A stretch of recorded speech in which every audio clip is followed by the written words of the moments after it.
BreitlingSource.com here. The watch we're looking at today is the Ball Engineer Master 2 Diver. This one comes in a couple of different colors. The one I've got here, the one I bought, is the green version, as you can see. This is a 42mm watch from Ball with their trademark tritium tubes. This one, I believe, has the most tritium tubes of any Ball watch, with some stupid amount, like 40 or 50 or 60 or something like that, tubes in it. I don't remember the number exactly, but the tubes are all the way around here, several in each of the numbers, and all the way around the dial, including one at the little dot there at 12 for the diving bezel. As you'll notice, there's two crowns on the Master 2 Diver, and the top crown is used to turn the inner diving bezel, while this crown at 3 o'clock is used to set the watch as usual. Let me show you. And they're both screw down crowns, so once you pop this, once it's popped, right away you can start turning this. So why don't we zoom in a little bit so you can see it in action. That's the inner diving crown, and this isn't anything that's particularly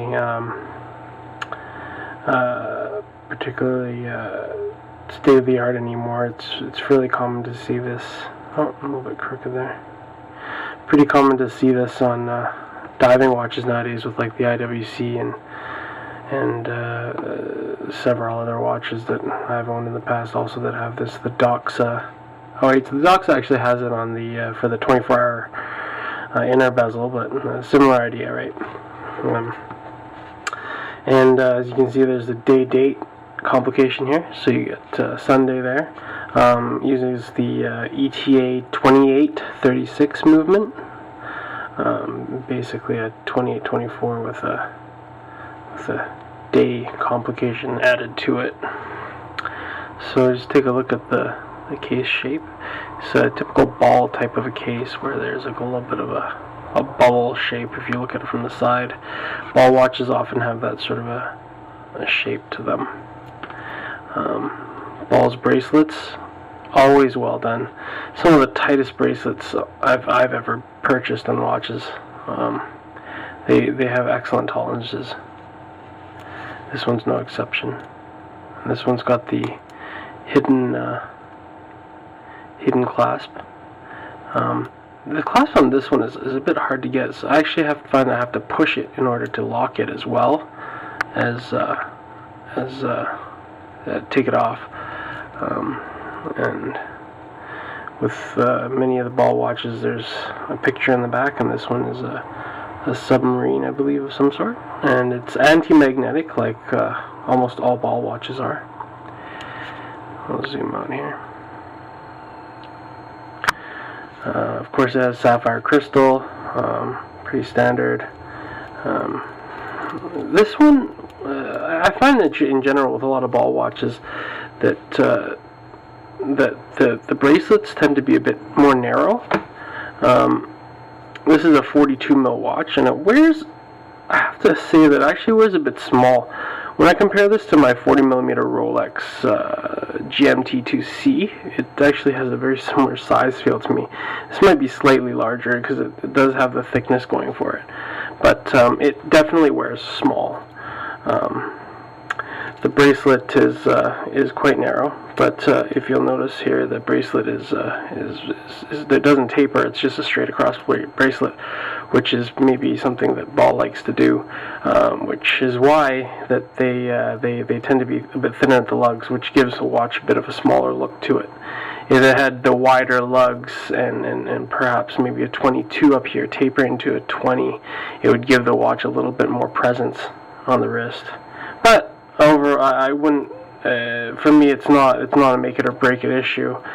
Just something that I've noticed with the Ball watches in the past.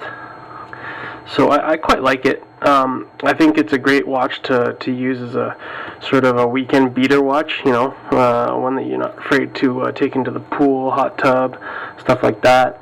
It'll glow indefinitely because of the tritium tubes. You don't have to worry about anything if you're going camping or anything like that. You don't have to worry about having to charge it up the next day. It'll always glow.